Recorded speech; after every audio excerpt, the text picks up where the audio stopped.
ओम शांति। इस वीडियो को ज़्यादा से ज़्यादा आत्माओं तक पहुंचाने के लिए इसे लाइक करके सहयोग ज़रूर दें। आज है 18 अगस्त 2026। प्रातः मुरली मधुबन से बाप दादा। मीठे बच्चे, सुनी सुनाई बातों पर विश्वास नहीं करो। अगर कोई उल्टी सुल्टी बातें सुनाए तो एक कान से सुन, दूसरे से निकाल दो। प्रश्न: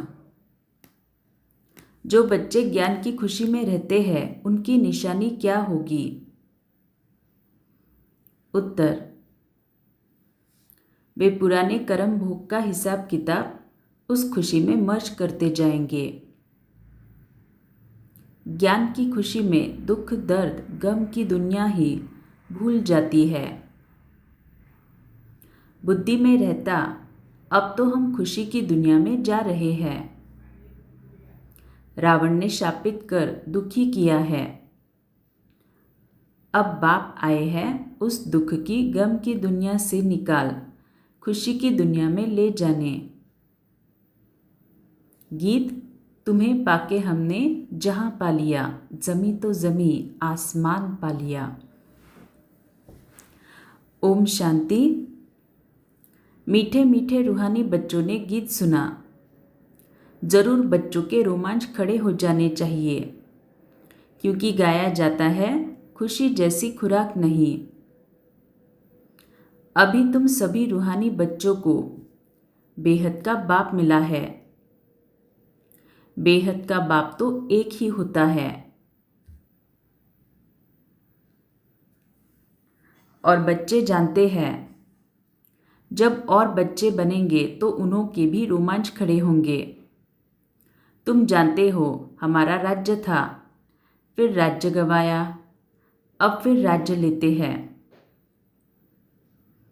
भारतवासियों के लिए ये खुशखबरी है ना? परंतु जबकि अच्छी रीति सुने और समझे, बरोबर ये खुशी की बात है ना? कल्प कल्प बाप आते हैं। बाप का जन्म भी यहाँ गाया जाता है। त्योहार भी जो है सब इस समय के हैं। बाप ने आकर तुमको बहुत सहज रास्ता बताया है। मनुष्यों को तो अनेक प्रकार के गम हैं। यहाँ इस ज्ञान की खुशी में वो गम दुख आदि सब मर्ज हो जाते हैं। जैसे कोई बीमार ठीक होने पर आता है तो सबको खुशी होती है। बीमारी आदि दुख की बातें जैसे भूल जाती है। पियर घर, ससुर घर, मित्र संबंधी आदि सब खुशी में आ जाते हैं। तुम बच्चे जानते हो हम सब विश्व के मालिक थे, फिर रावण ने शाप दिया है।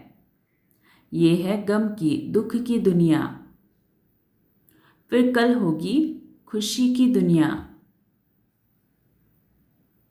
खुशी की दुनिया याद रहने से गम दुख आदि सब भूल जाने चाहिए। ये है तमो प्रधान दुनिया। भिन्न भिन्न प्रकार का कर्म भोग है। अबलाओं पर भी कितने अत्याचार होते हैं। अनेक प्रकार के विघ्न आते हैं। ये विघ्नों के कर्म भोग के दिन बाकी थोड़ा समय है।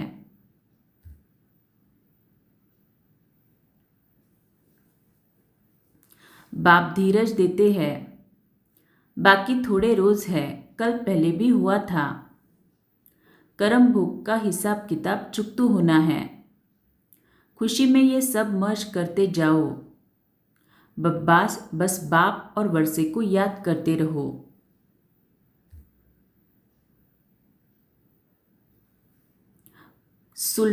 उल्टा सुल्टा कोई भी काम मत करो, नहीं तो और ही दंड पड़ जाता है, पद भ्रष्ट हो जाता है। बच्चों का काम है एक बाप को याद करना। बाप कहते हैं मुझे याद करो तो तुम्हारे विकर्म विनाश हो जाएंगे, हिसाब किताब चुकतू हो जाएगा। बाकी थोड़ा समय है, हिसाब किताब चुकतू करते जाओ क्योंकि तुम हो अंधों की लाठी।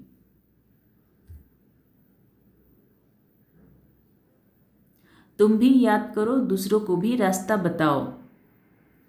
विघ्न तो बहुत पड़ेंगे, जितना हो सके सबको ये समझाते रहो कि बाप को याद करो। अक्षर भी नामी ग्रामी है। मन मना भव अर्थात हे आत्माएं मामेकम याद करो तो तुम्हारे पास्ट के विकर्म भस्म होंगे। इसमें मूझने की तो बात ही नहीं। सिर्फ बाप को याद करो तो तमोप्रधान से सतोप्रधान बन जाएंगे। तुम जानते हो हमने 84 का चक्र लगाया है, चक्र लगाते आए हैं, लगाते रहेंगे। ये है पुरानी दुनिया, पुराना चोला, इनको भूल जाना है। ये है आत्माओं का बेहद का संन्यास। तो पुरानी दुनिया, पुराने चोले को भूलना, ये है बेहद का संन्यास। उन्हों का है हद का संन्यास। घर बार छोड़ जाते हैं। उन्हों का भी ड्रामा में पार्ट है, फिर भी ऐसे ही होगा। सेकंड सेकंड जो पास हुआ सो ड्रामा, फिर वही ड्रामा। सेकंड सेकंड जो पास हुआ सो ड्रामा, फिर वही ड्रामा रिपीट होगा। शास्त्र सब है भक्ति मार्ग के पुस्तक। भक्ति के बाद है ज्ञान। इस सीडी के चित्र पर किसको भी समझाना बहुत सहज है।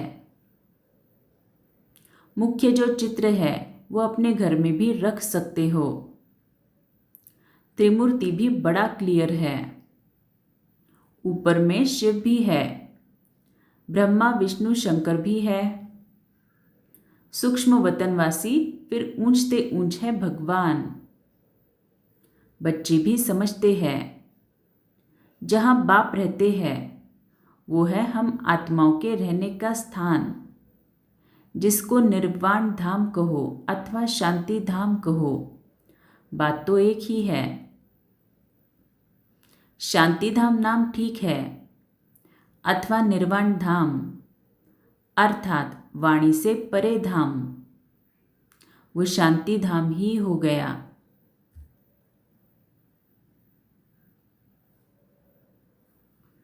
वो शांति धाम फिर है सुख और शांति संपत्ति धाम। तो सुख और शांति संपत्ति धाम माना सतयुग।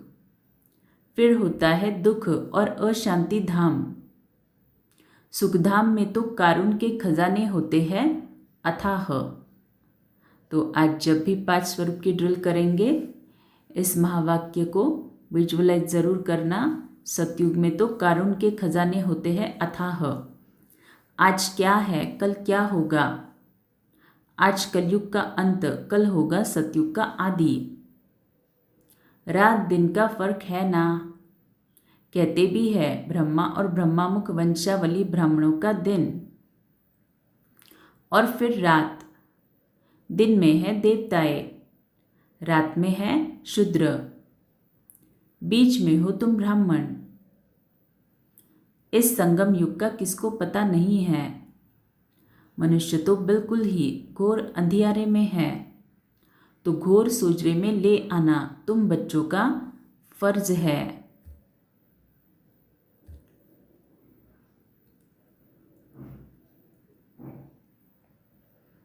अभी सामने वही महाभारत लड़ाई है, गाया हुआ भी है। विनाश काले विपरीत बुद्धि विनश्यन्ति, विनाश काले प्रीत बुद्धि विजयंती। तुम बच्चे जानते हो बाबा हमको फिर से वही राजाई देते हैं। वो हमारी राजाई कोई छीन न सके। रावण की प्रवेशता तो होगी द्वापर से। रावण ने हमारी राजाई छीनी है, जिसको दुश्मन ही समझो, क्योंकि दुश्मन का ही एफिजी बनाकर जलाते हैं। ये बहुत पुराना दुश्मन है। कहते भी है रावण राज्य, परंतु किसकी बुद्धि में नहीं आता है। तो घोर अंधियारा कहेंगे ना। बेहद का बाप है नॉलेजफुल।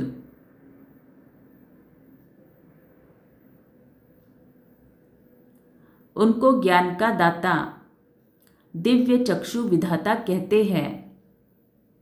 अभी तुम आत्माओं को ज्ञान का तीसरा नेत्र मिला है। आगे तो कुछ नहीं जानते थे, अब सब जान गए हो। बाप ज्ञान का सागर है, तो जरूर ज्ञान सुनाएंगे ना। ज्ञान सुनाने बिगर सिद्ध कैसे हो? तुम देखते हो बाप ज्ञान सुनाते हैं, जिस ज्ञान से फिर आधा कल्प सद्गति होती है।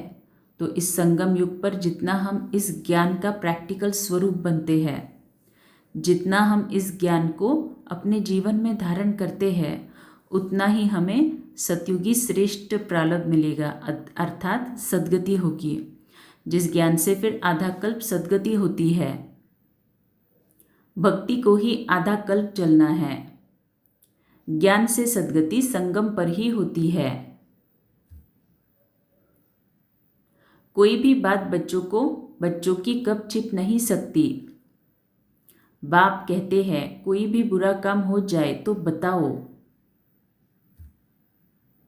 तो कोई भी गलती की है तो बाबा को लेटर लिख के उसी दिन उसी वक्त बताना चाहिए।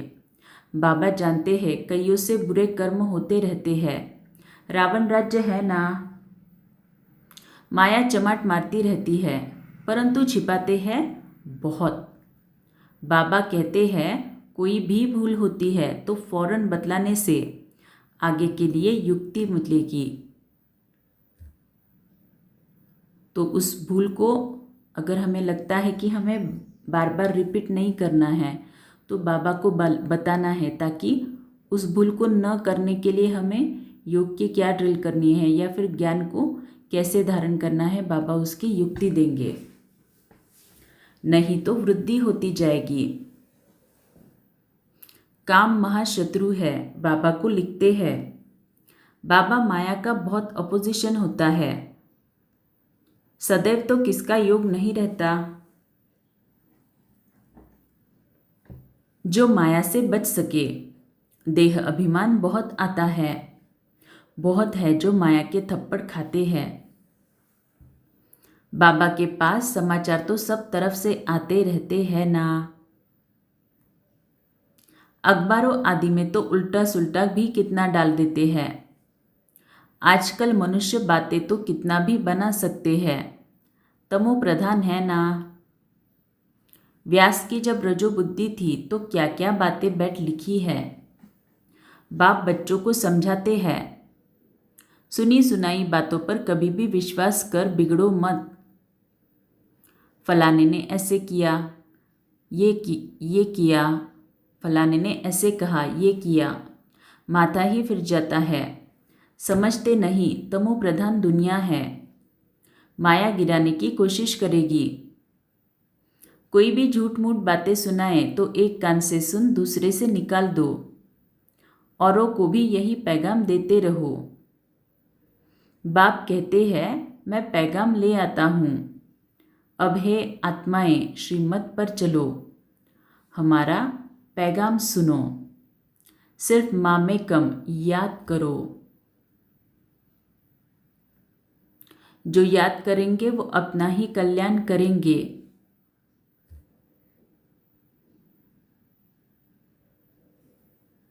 याद आत्मा को करना है, भूली भी आत्मा है।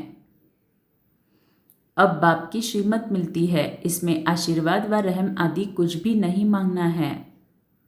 सिर्फ बाप को याद करना है और कोई बात पूछने करने की भी दरकार नहीं है। सृष्टि का चक्र कैसे फिरता है ये तो सुना, इसमें खिटखिट की कोई बात नहीं। घोर अंधियारे में ही बाप आते हैं, इसीलिए शिवरात्रि मनाते हैं। श्री कृष्ण का भी जन्म रात्रि को मनाते हैं। खीर पूरी आदि मंदिरों में बनती है रात को। अब शिव के लिए क्या बनाएंगे? वो तो है निराकार। किसको पता भी नहीं है बाबा किस घड़ी आते हैं और कैसे चले जाते हैं। सदैव तो सवारी नहीं करते हैं, आएंगे और चले जाएंगे। अभी तुम जानते हो हम शिव बाबा के पोतरे हैं, वर्षा उनसे मिलता है। ब्रह्मा को भी वर्षा उनसे मिलता है। ये तो मनुष्य है ना। सदगति में पहला नंबर है ये श्री कृष्ण, अर्थात क्या ब्रह्मा बाबा की जो आत्मा है, उन्होंने हर श्रीमत को अपने हर कर्म में परफेक्टली धारण किया, इसीलिए उन्हें सतयुग की श्रेष्ठ वर्षा प्राप्त हुआ। सदगति में पहला नंबर है ये श्री कृष्ण। सबको प्यारा है क्योंकि सतोप्रधान बाल अवस्था है ना। थोड़ा बड़ा होता है तो उनको सतो कहा जाता है, फिर रजो तमो। श्री कृष्ण राधे ही फिर लक्ष्मी नारायण बनते हैं। जिनको बाप ने ज्ञान दिया उनको ही देंगे। भारत में ही देवी देवता होकर गए हैं, तो मंदिर भी भारत में बहुत है। क्रिश्चियन की चर्च में क्राइस्ट ही क्राइस्ट देखेंगे। देवताओं के कितने ढेर मंदिर है। बाप आए हैं हमको मनुष्य से देवता बनाने, अर्थात अथवा भारत को स्वर्ग बनाने। हम बाप को याद कर पावन बन रहे हैं। तो बाबा को याद कर पावन बनना अर्थात एक तो बाबा से शक्ति मिलती है जब हम बाबा से यथार्थ योग लगाते हैं, और फिर उस शक्ति को यूज़ करके जब भी कोई कर्म का हिसाब किताब आता है, उस हिसाब किताब को अगर मैं ज्ञान के बल से ज्ञान को यूज़ करके चुकतू करती हूँ तो आत्मा पावन बनती है। हम बाप को याद कर पावन बन रहे हैं। बाप के साथ हम भी भारत को स्वर्ग बना रहे हैं। जैसे हम बाप के साथ आए हैं। भक्ति मार्ग में देवताओं के मंदिर मूर्तियों आदि पर खर्चा कितना कर बनाते हैं। उत्पत्ति कर, पालना कर, फिर विनाश कर देते। 9 रोज के अंदर ही डुबो देते हैं। बहुत उनमें प्रेम होता है। नवरात्रि कलकत्ते में बहुत मनाते हैं। इन सब बातों पर अभी वंडर लगता है। आगे तो हम भी पाठधारी थे, करोड़ों रुपया खर्च करते हैं। कितनी अंधश्रद्धा है। रामायण से कितना प्यार होता है। बातें सुनकर आंखों से आंसू बहा देते हैं। ये सब है भक्ति मार्ग। इससे फायदा कुछ नहीं। बाबा अब हमको कितना समझदार बनाते हैं। तो ये सब सुनकर यहाँ का यहाँ भूल न जाओ। सब बातें याद करो, पूरा रिफ्रेश होकर जाओ। अपने को आत्मा समझ, देह सहित जो कुछ देखते हो सब भूल जाओ। ये सब कब्रिस्तान है। दिल्ली में बिड़ला मंदिर में लिखा हुआ है, भारत परिस्तान था जो धर्मराज ने स्थापन किया था। अभी तुम बच्चे जानते हो ये दुनिया कब्रिस्तान बननी है। बाप कहते हैं सब कामचिता पर बैठ एकदम जल मरे है। तो ये आसार हम आज की दुनिया में एक्यूरेटली देख रहे हैं। क्रोध चिता नहीं कही जाती, काम चिता कहा जाता है। उसमें भी हल्का नशा, सेमी नशा भी होता है। बच्चों को ही बाप बैठकर समझाते हैं। घर में अगर कोई कपूत बच्चा होगा तो कहेंगे ना, ये क्या बाप की आबरू गवाते हो। बाप की इज्जत जाती है ना। बेहद का बाप भी कहते हैं, तुम काला मुंह करते हो तो ब्राह्मण कुलभूषण जो देवता बनते हैं उनका नाम बदनाम करते हो। तुम बच्चे जानते हो, हम पवित्रता की ताकत से ही भारत को फिर से श्रेष्ठाचारी देवता बनाते हैं। तुम्हारे लिए तो जैसे कॉमन बात है। देखते हो, महाभारत लड़ाई भी खड़ी है। इनसे ही स्वर्ग के गेट खुलते हैं। शास्त्रों में महाभारत लड़ाई तो दिखाई है, उसके बाद क्या हुआ ये दिखाया नहीं है।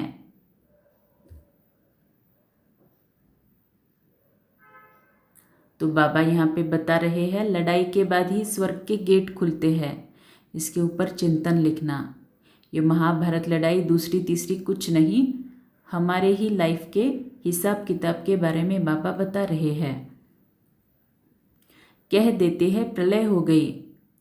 अब श्री कृष्ण का एक तरफ तो माता के गर्भ से जन्म दिखाया है और दूसरी तरफ कहते हैं कि पीपल के पत्ते पर अंगूठा चूसता आया। कुछ भी समझते नहीं। वहाँ तो गर्भ महल में रहते हैं बड़े विश्राम से। बाकी सागर में थोड़े ही पत्ते पर हो सकता, ये सब इम्पॉसिबल है। तो ये सब ड्रामा बना हुआ है जिसको तुम जानते हो। कल्प कल्प ऐसे ही होता है, कल्प कल्प ऐसे होता ही है। अब बच्चों को अपना कल्याण करना है और दूसरों का भी कल्याण करना है। मूल बात है ये। बाप तो स्वर्ग का रचयिता है, तो खुद का कल्याण कैसे करेंगे? जब मैं आत्मा बाबा से योग लगा के शक्तियाँ लेती हूँ, तब जाकर इस ज्ञान को धारण कर सकती हूँ। और जितना जितना इस ज्ञान को धारण करूँगी, उतना मेरे हिसाब किताब सभी चुकतू हो जाएंगे, हिसाब किताब के अकाउंट क्लोज हो जाएंगे। तो मैं आत्मा अपना कल्याण करती हूँ। तो जितना हिसाब किताब को योग से चुकतू करेंगे, ज्ञान से चुकतू करेंगे, उतना आत्मा का कल्याण होता जाएगा। आत्मा उस शून्य रूप तक पहुँचती जाएगी जहाँ तक हमें पहुँचना है, संपूर्ण पवित्र। बाप तो स्वर्ग का रचयिता है, उसको कहा ही जाता है हेवनली गॉड फादर। तो फिर हम बच्चे स्वर्ग के मालिक होने चाहिए ना। शिव जयंती भी भारत में ही मनाते हैं, तो ज़रूर भारत को कुछ दिया होगा। अभी तुमको स्वर्ग की बादशाही दे रहे हैं ना। बाप है ही सद्गति दाता, ज्ञान का सागर, नॉलेज बाप ही आकर देते हैं। अभी बाप तुमको नॉलेज दे रहे हैं, 5000 वर्ष बाद फिर यहाँ ही आएंगे। बच्चों को निश्चय है, जो जो इस ब्राह्मण कुल के होंगे वो आते जाएंगे। अच्छा, मीठे मीठे सिकिल दे बच्चों प्रति माता पिता बाप दादा का याद प्यार और गुड मॉर्निंग। रूहानी बाप की रूहानी बच्चों को नमस्ते। हम रूहानी बच्चों की रूहानी माता पिता बाप दादा को याद प्यार गुड मॉर्निंग और नमस्ते। शुक्रिया बाबा, आपका पद्मा पदम शुक्रिया। धारणा, श्रीमत पर अपना और दूसरों का कल्याण करना है। तो जितना जितना हम श्रीमत को धारण करेंगे, जितना उसका स्वरूप बनेंगे, उतना ऑटोमेटिकली अपना भी कल्याण होगा, सामने वाले को भी उसके वाइब्रेशन मिलेंगे, उसका भी कल्याण होगा। कोई कुछ झूठी बातें सुनाए तो सुनी अनसुनी कर देना है, उस पर बिगड़ना नहीं है। कभी भी देवता बनने वाले ब्राह्मण कुलभूषणों का नाम बदनाम न हो, इसका ध्यान रखना है। कोई उल्टा कर्म कभी नहीं करना है। पिछले हिसाब किताब चुकतू करने हैं। वरदान, नशे और निशानी की स्मृति से सर्व कर्मेंद्रियों को ऑर्डर प्रमाण चलाने वाले ताज व तख्त नशीन भव। संगम युग पर बाप दादा द्वारा सभी बच्चों को ताज और तख्त प्राप्त होता है।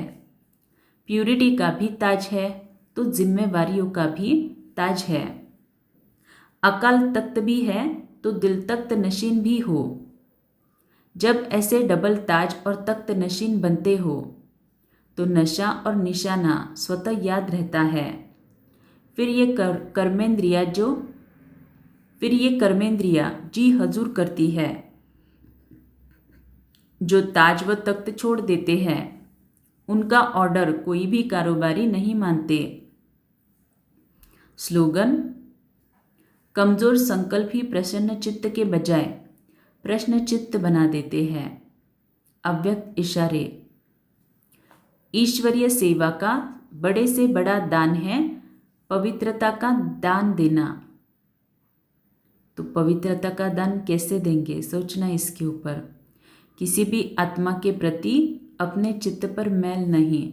कोई मेरे साथ बुरा कर रहा है फिर भी मैं उसके लिए अच्छा सोचूं, शुभ भावना शुभ कामना करूं, ये है पवित्रता का दान।